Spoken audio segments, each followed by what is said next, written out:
There's also a pain bias as a black woman. You and me walk into a hospital and we're both in the same amount of pain. You're more likely to be seen, to be heard, observed, given care. If I'm in that pain, the bias is I have thicker skin, so my pain is not relevant. I'm raising a boy as a single mum as well, and I'm like, I've experienced misogyny. Even people that I've been friends with have been misogynistic. I really want to raise you to respect women. It's not cute, like when you're dating as a single parent and the normal conversation is, how's your weekend? Well, I went to this park. I built a toy train. Hello and welcome to a brand new episode of Happy Mum, Happy Baby, the podcast. Today's guest is a YouTuber who has shared her vegan recipes for many years. She's also had 2 cookbooks out, Vegan Eats, which was a bestseller, and One Pot, 3 Ways. She's also mum to a little boy. Today's guest is Rachel Amma. Wow, thank you. Thank you for having me. I love that you've got all of this stuff going on, but the first time you landed in my suggested feeds, you were talking about concrete in your garden. That was the first time I heard of you. And then I was like, who is this woman? I need her in my life. Running around trying to find out why there's concrete in a garden. Yeah. Welcome to my home renovation. But then there's this whole other side of you that just basically makes me really, really hungry. Yeah, and I had a lot of people that joined my renovation and then they're like, wait, you cook too? Wait, you're making cakes? Wait, you're making vegan food? This is great. I really love it. I feel like I'm very on board with you right now in terms of where you are in life. I just love it. Thank you. Well, so your little one's 4 now. Yeah. That's 4. How are you? Where are you in the sleep? Are you getting it? Oh, yeah, I am. Okay. So I had 2.5 years Yeah. where I didn't sleep for more than 2 hours. But you fed for 2.5 years as well. Yeah, didn't you? I did. Is that did you start sleeping after that, basically? Yeah. So when he got to 2 years, I just started like slowly weaning down. Then by Yeah. 2.5, I'd stopped. And then, surprise, he slept through the night, finally. Yeah. And do you just feel like you're human again? Yeah. I can't even compare it. Like, so in the beginning when he was very colicky. Yeah. And I didn't get any sleep. And I remember in the beginning, the nights terrified me. I was really scared of them because you spend all day kind of like hyper vigilant, like making sure you're the best you can be, the best mum. You're so nurturing, you're so caring, and you give all your love because you want to. Yeah. And then the night comes and you're like, I'm not going to sleep tonight. Yeah. And you're like, oh my God, what am I going to do? Like, I'm really tired. I'm not going to sleep. And so I was like, when the sun would start to set, I'd be like, oh, it's coming. Like, and you just up. Well, and so often in the daytime, you'll have people around, like people, there are people there. So if something happens and someone else is there, you've got that support. Yeah. Whereas at nighttime, especially when you're feeding, it is on you. Yeah. There's no pass the baton. It's just, it was hard, but it just is what it is, right? And you co-slept? Yeah.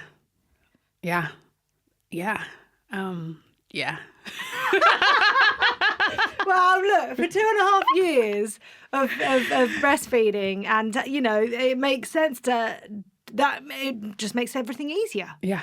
Oh, honestly, like some people are like, you might get more sleep if he sleeps like on a bed or in a separate room or something. But to me, I was like, no, because I can just whip out a boob when he needs it and then go back to sleep. Yeah. And that was the routine. And also, like, there's so many different methods to doing this, and no wrong or right. But it was just, I made this decision and I wanted to do it and I did it. And You said an amazing thing once. You said something along the lines of the fact that you were the only home that he's ever known. Yeah. So in terms of like co-sleeping, you are his home. I am his home. I just loved that. Yeah. I remember kind of just singing You Are My Sunshine to him while he'd be there in those nights. And it's special. Yeah. Oh. Yeah. Is he still in your bed? Yeah. Oh, it's all right. My 8-year-old came back into ours for a while. Really? For about 6 months, yeah. Well, this is the home renovation. This is where he gets his room. Aha. Yeah. So when my house is ready, he'll have his room. But I'm like, I think I said to him the other day, I was talking about his room and like what colour we can paint it. And he was like, well, where are you going to sleep? I was like, oh, in my room. He goes, no, no, you're in my bed. And I was like, I don't know if I'm going to fit in that. And he goes, yeah, or you can sleep on the floor. And I was like, That's so fun. Yeah, let's see what happens when we get there. And when you were younger, did you ever look to the future and see yourself as a mum? Yeah.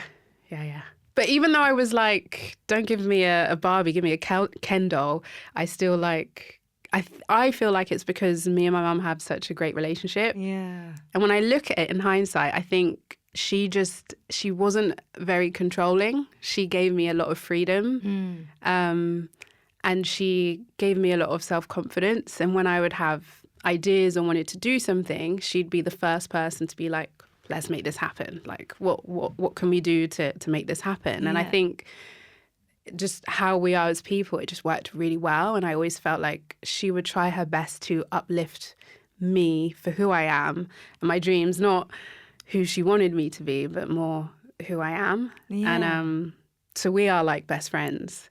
And I think because of that, I always felt like, yeah, I want to repeat that. I want to do that, create a little movie. It's so lovely, though, knowing that is like seeing, like for your mum to kind of go, job well done. Because actually what you want to do is literally take what she's done with you. Yeah. And not like repeat it, but yeah, essentially make your own version of that. Yeah. You're not going, God, she did this wrong and this wrong and this wrong. It's, wow, you've done an amazing job and actually you're really inspiring me to want to be a mum. Yeah. And no parent is perfect. Like, I've had years of therapy and stuff, and with the tools that my mum had in the way that she's raised me, I'm just super grateful for what she's done. Like, she's a superhero to me, and I'm super grateful for her.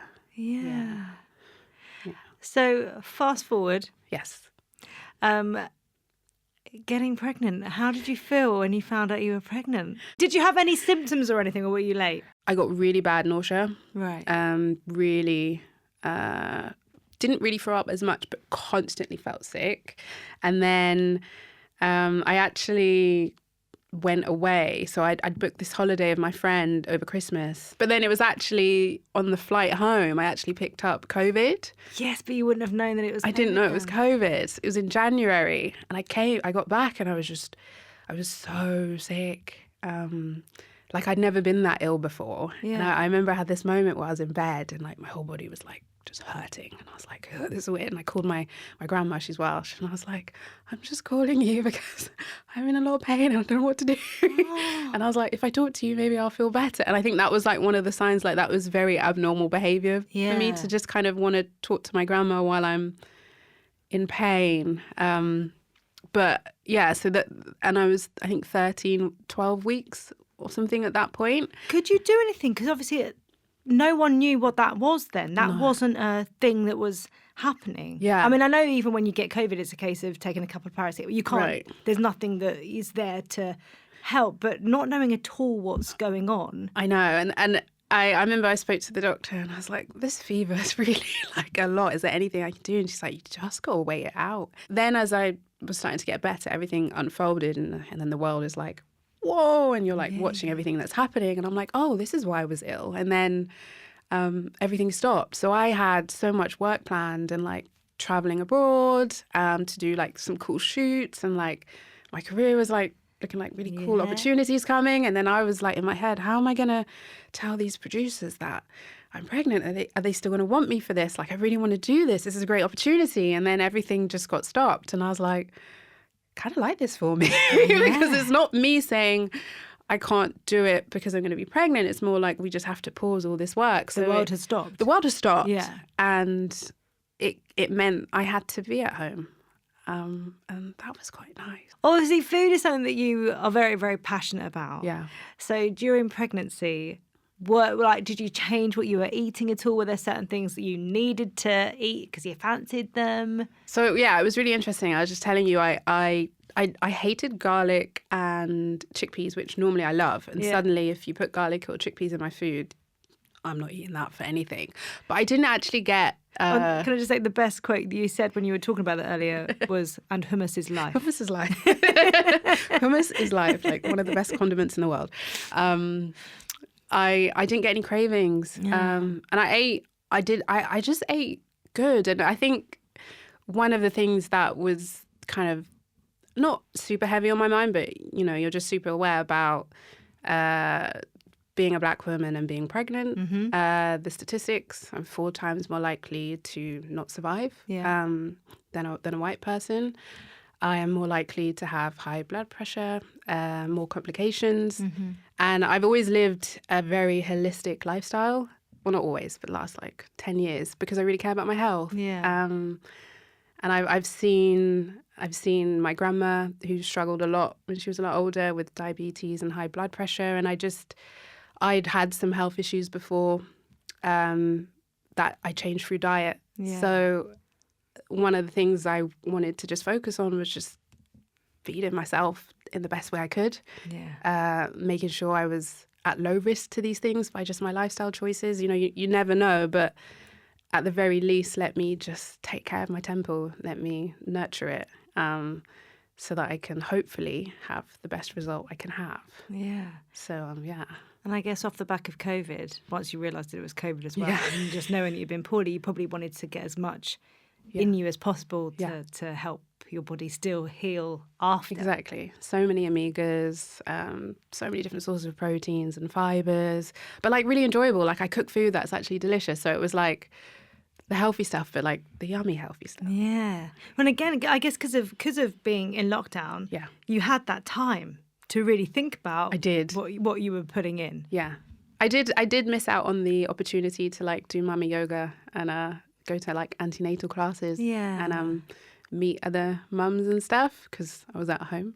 But that's also why I opted for the home birth. But you had to fight for this. I did.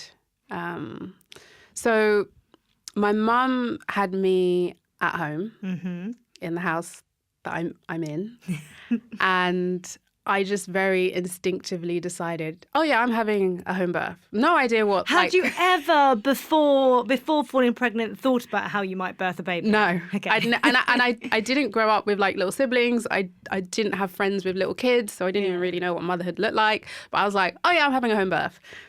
That's it. And I remember when I told them, and because of COVID, they were like, we're not doing those at the minute. And I was like, I hear that. But I'm gonna have the home birth. I'm not a high risk, and this just feels like the best thing for me. Also, I don't feel very safe in hospitals, which is so important to realise where you sit with that. Yeah, it's I hate that I don't feel safe in hospitals. I wish I could change that, but again, knowing that statistic, there's also a pain bias as a black woman.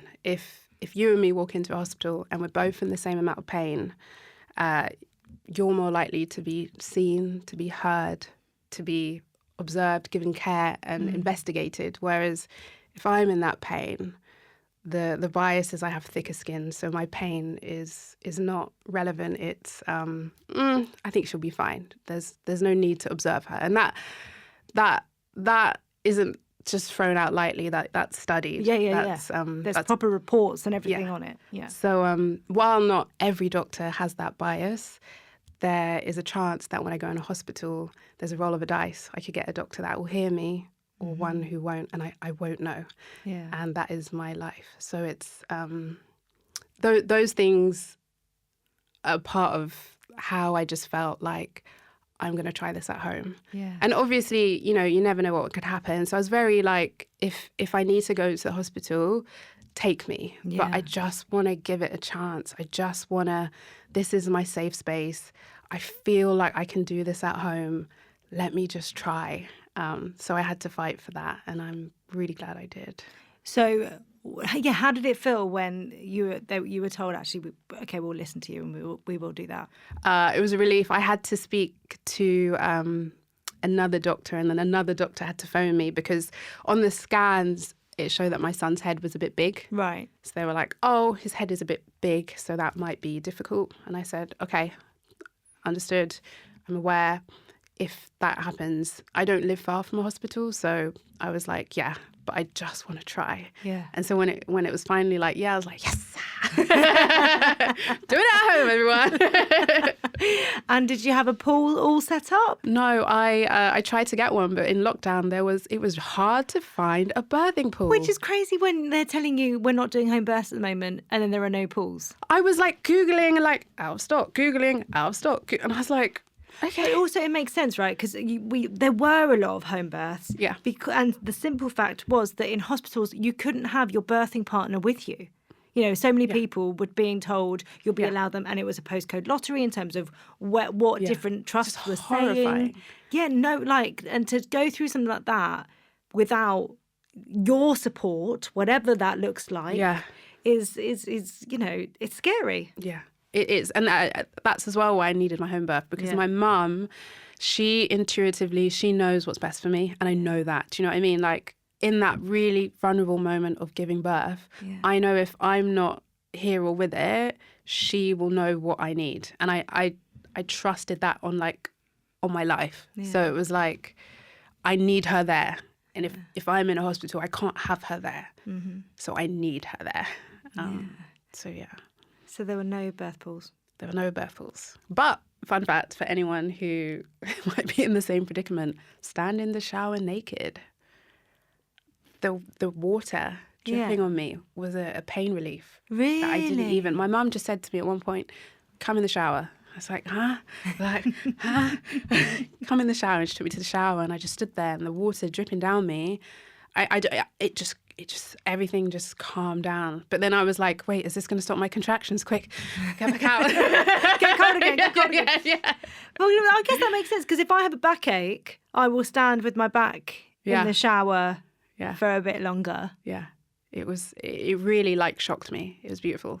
Talk to me about going, like, realising that it was starting. What were you doing? Where were you when things kicked off? So I had say it was Thursday night, I had contractions, but they weren't like too deep. Yeah. So I was like, is this Braxton Hicks? I don't know. And it kept me up at night. And then in the morning I lost my mucus plug, but everything slowed down. I was like, oh man, what am I going to do? So then I was like, I'm going walking. So I just left the house, went walking. Then I was like ravishing. I was like, oh my God, I need food. And I like messaged my mom. I was like, I'm starving. Like, I just need, like, just this insane hunger came over me. Yeah. Made a huge feast, tucked it back. And then the day came to an end. I was like, well, I guess it's not today. And then I went and sat in bed, and at like 9 o'clock, like, oh, they're back. And I was like, oh, this could be it. And you know what's so strange? The night where I had Braxton Hicks, my mum and my son's dad mum both had a dream that I gave birth. And then the next day I did. And it was just like, and we spoke about it after, like, they're like, both said separately, oh, I had a dream that, and I was like, huh?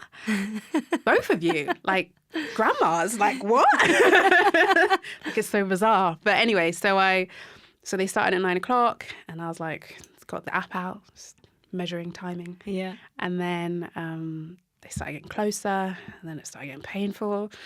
And then I remember at like 1 o'clock, like, I called the number I had to call, and I was like, yeah, it's happening. And they were like, just wait a bit. And I was like, that's hard as well, because usually you've waited a bit before making that call. Yeah. And I was like, I don't know, guys, like, the times are looking a bit crazy. And I was like, okay. And then like an hour went by, and I was like, Mom, call them, tell them now. Tell them to come now. And then they came, and then it's 4 centimetres. Right. That's when it's active, right? Yeah. I was like, yeah, I knew it was 4 centimetres. Yeah. And then it just took ages. Oh, really? Yeah, it just took ages. They brought me gas and air, and it broke, but I was just like holding on to it like a support system. Just placebo effect. Like, holding the mouthpiece. It's here. It's here. The gas is so close to me right now. It doesn't work, but it's here. And then it just it went on. And then I think, so they got there at like 2, 3 o'clock in the morning. Mm. And then by like, I think like 11 in the morning, they were like, we're going to break your waters. I was like, okay. And then their shift ended, and they said, we're going to swap over, but then they didn't want to leave because it was really beautiful. And they were like, we're going to stay. So Talk to me about this beautiful setting. Like, what had you put in place? Because the beauty of it being at home is that you can have your things that make you happy and calm around you. I did. So what was your setup? So I was in the loft. So I have views on like both sides. So the windows, like by afternoon, and it's summer, it's July. So the windows are open. I have my neo soul playing, like Angie Stone, Jill Scott. I have little incense of geranium, lavender. And it's all filmed. So like when I watch it back, it's so calm. Like it's so calm. Like even though I was like in natural pain, like if you watch me, I'm just there calm. Which is it bizarre watching it back and seeing you in that state? Because I always feel like birth is it isn't out of body, but you're so in your body experience, if that makes sense. That's exactly it. I was not there, but I could feel everything. I knew where I was, but I was not there. It's like you're in pain, so you're just managing it and you're like trusting the body's doing what it needs to do. Your body's doing what it needs to do. It's going to happen. And I remember reading or hearing about like you can get to this point where you think you can't do it anymore. And typically that's when you're getting ready to push. Mm-hmm. And I had that exact moment. I remember like I got to this point at like midday and I was like, Mum, I just like tears started welling up. I was like, I don't think I can do this anymore. And I was like, I don't, like, I started not trusting. I was like, I don't know if I can do this anymore. Like, it's still going. I don't know. And then she like pats my back and she's like, your body can do this, Rach. You can do this. Trust yourself. She's like, you can do it. And I was like, okay, back in the game. And then not long after, it's like time to push. I was like, okay, whoa, let's go. But then by this time, I haven't slept in 2 days because I was up the night before with the Braxton Hicks and I did that long walk and then I'm going through it and I was like, where's this energy going to come from? But I think I pushed for 20 minutes, I think, and he came. Whoa, so fast. Yeah. So, yeah. That's a really interesting thing as well about that different phase, because all of a sudden your body's got to get ready to do something completely different. Yeah. And your mind has to sort of like scurry along after it. Yeah. And go, we're doing this. Yeah. And I was tired. Like I'd thrown up like a few times, I think. And but just that last bit, like once I knew it was there, it was like I got to do it. And unfortunately I did tear and they couldn't work out how badly I tore. So I have this really visual memory of like, I had 4 midwives because the shift ended, but they wanted to set, because it was beautiful. And they were just like kind of flapping around going, I'm not sure. Flapping around in the flap my skin around, like, can't really tell if it needs theatre or not. And so I actually did have to go to hospital after all of that. How did you feel finding that out, that you were going to have to go? Well, I remember saying, okay, just stitches and then I can come home, right? And they're like, yeah, I'll just stitch you up and then you'll come home. And then it just wasn't the best experience. And then that kind of tainted the second part of the labour because everything had worked out. I'm super grateful because that doesn't always happen. And you can never know, you never know what will happen. And I'm really fortunate that it went well. Mm-hmm. And then I had to go to hospital, and then that's when, so they wanted to just put me in theatre and give me the epidural, and I was like, I just did this whole birth without the epidural. I was like, I just wanted to do things naturally, and it was undecided. They were like, we can't tell if you need it or not, but we'll just give it. So I said, well, can I get someone to actually look and tell me if I need it? And I had to say that a few times to be heard. Did they think that maybe you needed internal stitching? Yeah, but it was undecided. No one could really work it out. And I had to keep asking, can you just get someone who can check for me? Yeah. So if I need also, it... if no one knows what surgery they're doing, you don't want to go into surgery with no one knowing actually what they're doing. Yeah, exactly. And I just wanted to be observed. I wanted someone to look and tell me. And then when someone did eventually, after waiting and asking a few times, someone looked and they're like, oh, we can stitch you up without taking you to theatre. I was like, great, let's do it. And then after that, I can go home. Yeah. Like, yeah, boom. I was like, great. And it was like a Grey's Anatomy episode because like when my leg's just up and there's 2 doctors just stitching me up while chatting about random stuff. And I'm just there like... But there's comfort somehow within that. Yeah. Kind of like, yeah, right. Yeah, there was. It was like so natural. Just legs up, stitches. And I remember just being like, you're going to make me look good, yeah? And they're like, yeah, we got you. And then after, everyone's like, yeah, they did a really great job. I was like, yeah. And then they did like little observations on my son. And they're like, yeah, great. And I was like, great, he's great, I'm great. Let me go home. Like, we can't let you go home till we can discharge you in the morning. And I was like, I don't know, but they wouldn't let me go home. And then my mum drove to the hospital. And as soon as my mum got there and my mum was with my son, I just fell asleep because I was so tired. I put him on the boob and I just conked out because I guess my other safe person was there. Yeah. And then I was out of it for like an hour. And then what had happened is they were like, oh, he's jaundiced. We need to bring blue light therapy for him. And then I was asleep at this point. Yeah. And then they brought it in and then they like rushed back like an hour later. Oops, we read it wrong. He's not jaundiced. And then they took it out. And then I'd woken up and I was like, I just want to go home. Yeah. I really want to go home. And then I got to go home at 7 a.m. when they let me discharge myself. You just sat there with your bags waiting to leave. Yeah. And I remember I was like, I'm so hungry. I haven't eaten. And I was like, I'm plant-based. So like, I need some food. And they're like, have a tuna sandwich. I was like, I don't want a tuna sandwich. I don't want.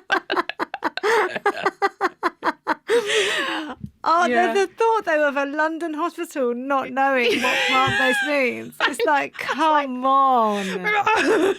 And, you know, like, yeah. So, you know, I eventually got home and it was fine. But that just made it more stressful because I was begging to go home and that wasn't being heard. And the fact that you had to fight at that point when you've just given birth and you're depleted and I'm on my own, spent. I'm bleeding, I'm tired, I'm exhausted, and I'm begging. And did you have anything with you? Did you have a hospital? No, because they took me straight from my home birth straight, and they said I can come back home. So I didn't think I need to stay overnight, and there was nothing wrong. Like the stitches were fine. Everything on my health card was fine. My son was fine until they misread it later and then resolved it. And so yeah, it was. Also, that you had a newborn with you at this point. I did. I just wanted to go home. Yeah. So how did it feel when you suddenly returned home? Oh, it was great. It was like back to my safe space. Yeah, it was great. And then it's like, you're a mum. Yeah. Did you know you were having a boy? Yeah. But I knew intuitively. Really? There was something in the very beginning I just said it's a boy. And no one could tell me different. Like, there was no second guessing. I just knew. I don't know why, but I was like, it's a boy. And then when I found out it was a boy, I was like, oh, I knew it was a boy. So it wasn't a big surprise. It was like, oh, no. Of course. Yeah, I was like, well, yeah, I knew it was a boy. So what were those early days like? Because not only do you have a newborn, but you're recovering, you know, and stitches are, you know, I can remember with mine, like moving and suddenly feeling like something catches and that feeling of... I was a bit naive. I remember, so like I brought him home and then it was just kind of suddenly unexpectedly just me to take care of the baby. Mm-hmm. And I was just, you know, you're learning like, I wanted to breastfeed, but I had no idea that meant I was like breastfeeding 24/7. Yeah. I was super naive to like, wait, more? Wait, more? Wait, you're feeding again? Cluster feeding? What is that? Like, you're like, whoa! And I had this moment where I like said to my mom, I was like, I think on like day 2 or 3, I was like, I'm just going to go Planet Organic and treat myself to a smoothie. Can you drive up there quickly? And I drove up there and it's summer and I remember standing in the queue and I just got really faint. And I was like, I was telling myself, you idiot, like you've just had a baby, you're not sleeping, you've got these stitches. Yeah. Like, what are you doing? And I was fine. Like I waited for the smoothie, but I just felt dizzy and out of it. And that was like a wake up, like, Rich, you need to go back home and just take it easy. Part of you was grasping for a bit of almost normality. Yeah. It's a little something for me. Just a little something for me. Yeah. But then it was, it's funny because, like, I think because of my relationship with my mum, it's so positive. Yeah. Nurturing was extremely instinctual. Like I was like, yeah, you need something? I got you. I'm going to love you. Like everything. I'm giving you all of me. Like, love it. Yeah, love you. But then at the same token, it's like, there was no time to care about me. Mm-hmm. So with the colic and the cluster feeding and breastfeeding really hurt for the first week for me. Like I used to count down like 1, 2, 3, 4, like gritting my teeth because it was so painful in the beginning for me. And then after like a week, it slowed down and then it felt fine. But it was just really hard and painful and a lot of stuff that it was like I can completely understand, like, if my, like, with that lack of sleep and that nothing to fill your glass, how you can dip into a depression. Like, it suddenly was like, oh, this is how easy it can be because your hormones are just trying to find their new normal. They're pumping out milk. They're trying to repair you. You're not sleeping. You're not getting a respite. Like, so I was like, wow. And I remember my mum would do this thing where in the beginning at like 11, she'd come and see me and she'd take him for a walk for like an hour. I'd have a shower. And that was like a moment to just reset. And I loved that shower. And it wasn't every day. It was not every day. But if I had that moment to have that shower, it was like, it was everything. Yeah. And I often think in those early days, it's those little simple things that just mean so much. It meant so much. Well, I was thinking then when you said about the pain of feeding, that pain in feeding, when your body is already going through so much, like stitches, the feeling of everything kind of moving and contracting and stuff, and then knowing that you're about to put yourself through more pain.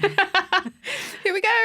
Yeah, I can remember that feeling of It is that. It's brace yourself. But be relaxed because the milk will come if I'm relaxed.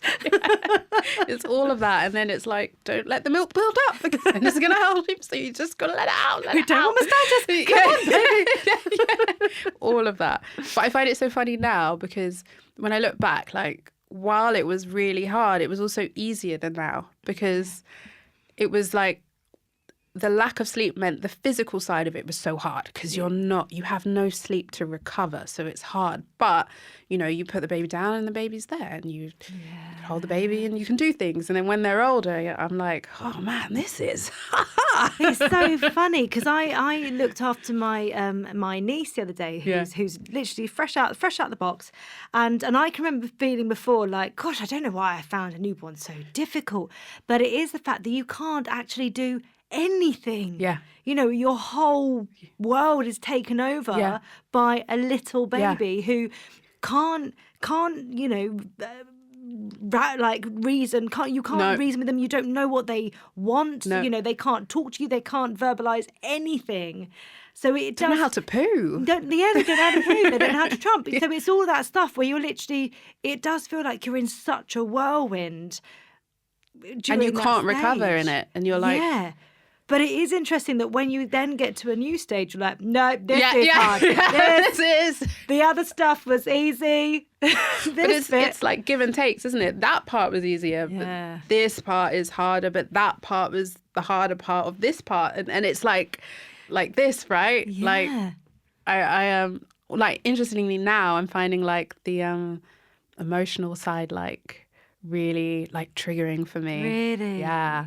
Like, as in, like I remember when he started learning at nursery, like to join his friends, he'd be like, "Oh, can I join you?" And it's so cute. And then we went to the park, and he saw these kids, and he looked at me, and he went, "Mummy, can I join them?" And I was like, "Yeah." And then he ran over, so excited, and he said, "Can I join you?" And this kid said, "No, you're a baby." And I was like, I want to push this kid on the floor. Obviously, I wouldn't. But and I was like, is that Ray yeah. Like I look around for the like parents of these kids, and I can see they're kind of like, "No, we're having parent time right now. We're not dealing with that." And I was like, "Oh my God, like what do I do? Like my son is crying because this kid has called my son a baby, and all he wanted to do was join in on the fun." And like, I was like, "Oh my God, this is a part of parenting like I didn't know about." Like, oh my God. Like, and also, how do you rationalise moments like that to him when for you it feels like, yeah, this hurts. Yeah, like this rejection is strong. Yeah. and then so like when I took him home and like I talked about it with him and tried to like reason with him. But then interestingly, a year later, I was in the park with him, same park, and he was playing with his friend who was a year and a half older because he goes to a Montessori, so they're all over the place. And this kid comes over. So my son's friend is taller because she's a lot older. And this kid comes over and he sees my son having fun. And he goes, "You're a baby." And my son goes, "Mommy, he said I was a baby." And I look at him and I go, "That's the same kid." No. The same. And then I just said to my son, I was like, I don't know if that's true. And he goes, and I said, "How old are you?" And he said, 3. I said, "I don't think babies are 3. He said, "No." I said, "Do you think you're a baby?" He said, "No." And I said, "No, I don't think you're a baby." And I saw his little head go, "Yeah, I'm not a baby." And then he just went off playing. And I was like, obviously this kid has like been told he was a baby before and probably has learnt this through his own little... Yeah, it's all just really innocent. And it's all really innocent. If that's all he's saying to people. Yeah. Yeah. Long may that continue. But it was, yeah, and it was like, it's so interesting now. Like this part is like the psychology of like how you build resilience in your kids. Yeah. Because you want them to be able to be good in these social situations and have tools so that they're strong in them. And when they grow older, they can handle it all. And so that's like the part where I'm like, this is so fascinating. And there's a pressure with it, right? Yeah. Because you feel like everything is it's an opportunity to learn. Yeah. Or it's an opportunity to fuck it up. Yeah. Yeah. You're like, and then I'm also like super hyper conscious. Like I'm raising a boy as a single mum as well. And I'm like, I've experienced misogyny. I've seen it. Even people that I've been friends with have been misogynistic. And it's like, I really want to raise you to respect women. And it's like, how do I find a really beautiful balance to do that? Who knows? Yeah. All I can do is try. So there's all these little things that you're like pressuring yourself to like be the best. And yeah, it's yeah. How has your mum been throughout all of this? Because obviously you're still living in the same house. Yeah. But I know that you very much, he's your son. Yeah. He's your responsibility. You're doing this on your own. Is it amazing to have your mum there as a support, as a constant? Yeah. I think like, so my mum's, she owns her own business. So she's very independent, single mum herself. Yeah. Very busy. But it's like, she's also like my person. So even though she's not there all the time, it's still like, she's, if I need someone to talk to, I have her. Yeah. And you need that when you're raising a kid. And I think what is really beautiful now, as my son's a bit older, is they've gotten really close. Yeah. So like, he's just like, to the point I'm nervous when we leave because he's so used to her just being there, and they have such a beautiful relationship now. Like he said to me the other day, because I've managed to like, I went on a date the other day and like, and this is why I love kids as well. They're so honest, right? So my son, like the honesty is one of my favorite parts. Yeah. The other day, my son, I was brushing his teeth and he was like, "Mummy, why are your teeth so yellow?" I was like, wow, maybe I need to go hygienist. But then the other honesty, I went on a date and I wore like the dress and my son was like, "Wow, I love your dress. Oh, it's so beautiful." And I was like, "Thank you. And I know you mean it because you're so honest." Yeah. But like, so my mum babysat him then. Yeah. And he had so much time having that one-on-one time with my mum that he's like, "Can you leave so I can see Nanti?" I'm like, huh? I just want to play with Nanti for a little bit. I was like, okay.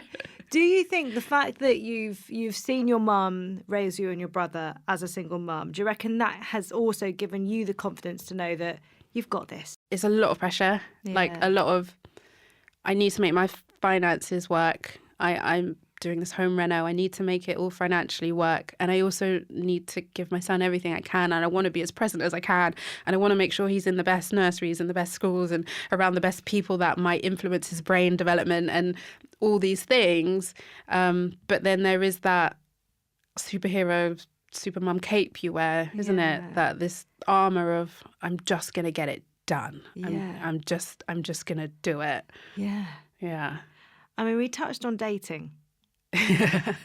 Like, was there a point where you felt like actually it's time to focus on you and your needs and, you know, that adult companion? I think I've realised, because I give everything to my son because I love him, but I'm also like, it's not healthy to also not care for me. Yeah.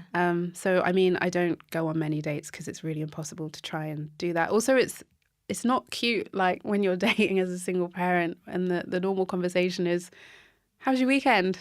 Well, I went to this park. I built a toy train and a train track. I went down some slides. I went to a 4-year-old's party. It's not a really sexy conversation. So that is its own kettle of Maybe like... you just have to put on a Nigella voice while you do it. Yeah. I went down some slides. Yeah. I built a train. Yeah. That's how I make it sexy. So I'm trying to find a way to give myself a little bit more, like whether it's taking myself out on a date by myself, going out to eat with another mum. These things rarely happen because I'm the full-time because everything falls on you. Yeah, you know. I have to, outside of nursery, I have to ask. I need to like negotiate with someone to look after my son, and I only trust very few. My mum is very limited, so it's like if I do want to go out, I have to really schedule the operation because I can't just go out. And how has that been in terms of your friendship group and things like that? Because obviously, I feel like when you enter a new phase of your life and you have different commitments and priorities, things shift. Yeah.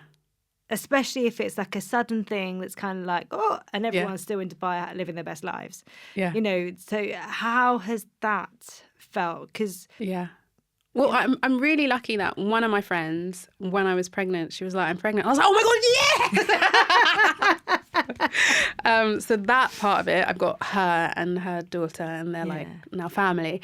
But then my other friend, it was so funny. It was her 30th birthday, and she booked Morocco, and she like booked a villa. And I was like, oh, no. She invited me, obviously. Yeah. And I was like to my mum, if I buy us tickets and like get a hotel, like would you come? And she was like, Morocco, never been. Yeah. So I took my mum, but we stayed in a hotel like next to the party villa. Yeah. It was so interesting because I remember like I got there, like set us up, and then like I was like, okay, I'm gonna go and spend the afternoon with all my friends who are like single and living their best lives. And there was this moment where like everyone was just chilling by the pool, and I was like, what is this?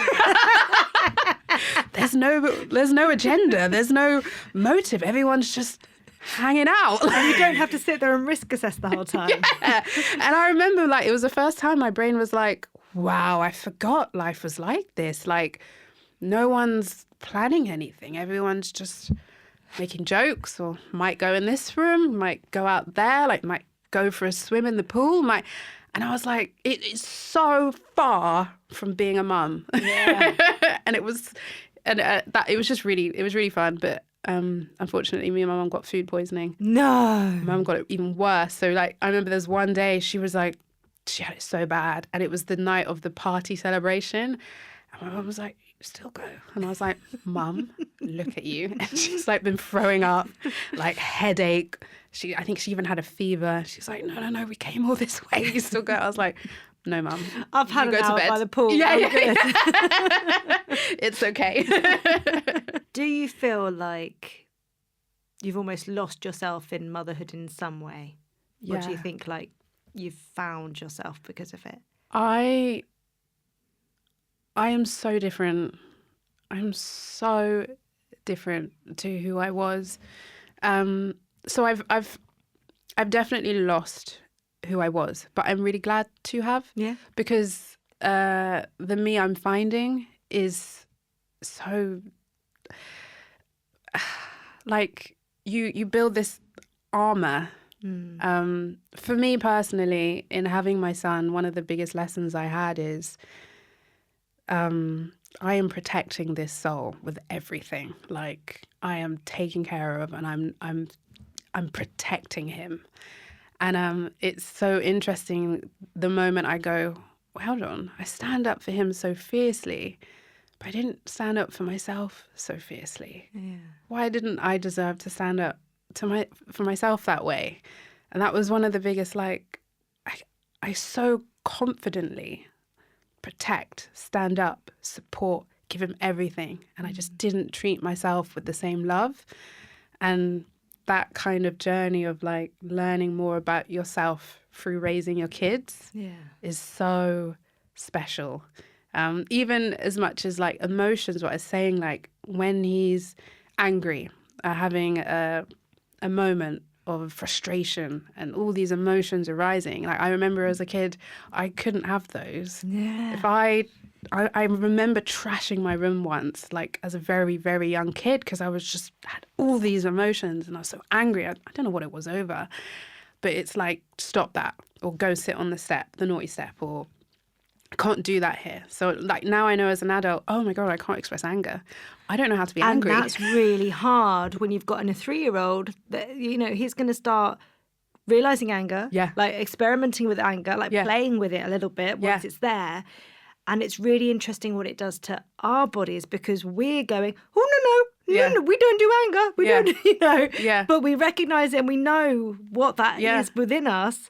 And it's really hard to then deal with that when it's happening in front of you. It's so fascinating because it's like I didn't realise I couldn't do that. Yeah. And then I have him and he's angry. And I'm like my mum saw me the other day and he was having a tantrum. My mum, you know, she did what she would have done with me. And I asked her not to. She was like... And that's interesting, isn't it? And I was like, I just want to let him feel. Yeah. I just got to let him feel it out. He's got to find a way to manage his feelings and learn his feelings. Like I was suddenly like really like I don't want him to grow up and not know how to handle anger. Mm-hmm. I want him to understand the emotion and have tools to cope because I bury when I'm angry, I just put it in myself and I just stick it in these holes. And they just build up. Mm-hmm. I really want him to just know what to do with that anger. Yeah. So you just you change so much in motherhood, and I think my years of therapy, and I do like understanding humans, and it's just made parenthood so fascinating. Well, you've said somewhere before that therapy and having a child is like putting a massive mirror in front of yourself. Yeah, it is. It's so scary and good to reflect on the emotions they have and how that affects you as a person. Yeah, the mirrors definitely. Do you think that's helped you unpick parts of you? Oh, so much. Oh, so much. Like, and it gives you the opportunity to try to kind of heal those little pieces of you that you were, because you know you're like you can look at yourself as well. Like me, like as a kid, I was so confident. I was so like, I'm gonna race faster than the boys and do all these things. And then in hindsight, I can look back where like growing up in society, being a young black woman, just how it really started to shape and make me small. And in having my son and raising him and being so protective and have this armor, I'm able to kind of lift myself back up a bit and make me less small than I used to be. Yeah. Which is pretty brilliant. It's cool. I guess we can't have you on without talking about food. When it came to weaning, how was... Oh, no, that's not a happy face. I thought you were going to be like, oh, I tried all these amazing recipes and it was amazing and he just guzzled them up. What method? What route did you go down? Were you more like a puree person? Were you a baby-led weaning where they pick up chunks? My son didn't like mess. Oh. So doesn't want mess on his fingers. I remember being at the park once and he was like in his cool outfit and his mum was like, how are his clothes so clean? And I was like, he doesn't like mess. And I was like, I didn't train this in him. Like, I was very boisterous in mess and he just doesn't like mess. He likes mess now. But as a baby and with food, he was just not into food. So I was making these like beautiful, nutrient-rich, tasty, just a variety of foods for him to enjoy, to give his body all the nutrients and entice his taste buds. And he just didn't want anything. And I was like, I am like the queen of vegetables and you won't even eat any of my, like even like, I remember when I gave him plantain one time, just being Caribbean and African, I was like, there's no way you're not going to like plantain. Don't like it. What? my youngest didn't like pasta and I was like, I don't know how I'm going to tell my dad this. And he would, so anyway, it's been like a whole journey of so much food went on the floor. So much food has been rejected, but now I know what he likes. I've actually just written I'm still finishing it, a plant-based ebook on family recipes, and they're all my son's favourite, nutrient-rich, delicious plant-based recipes, because I know I'm not the only one. Yeah. Especially if you want to give your kids plant-based food. Mm-hmm. These are my fail-safe, delicious recipes that my son now loves. Because it was really, really, really, really tough. And I felt insulted because food is a love language to me. Like, if I'm feeding you, like, that's love. Like, and I'm getting the organic, like, I'm getting you the good stuff and you're just throwing it on the floor. Like, what is happening? True. I mean, it's good to know that it happens to all of us. You know what I mean? It's not just a thing about my cooking. It happens to you as well. Yeah. But I've heard about kids that just shove it in. Yeah. And I'm like, wow.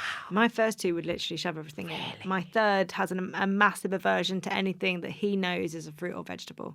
Wow. We literally still have to we used to actually, when the other two were younger, do like an I'm a Celeb type trial where they have to like shove it in. Yeah. Well, not shove it in to point of joking, but kind of, or race. Who can eat this bean the quickest? Yeah. Just so then they've got a bean in.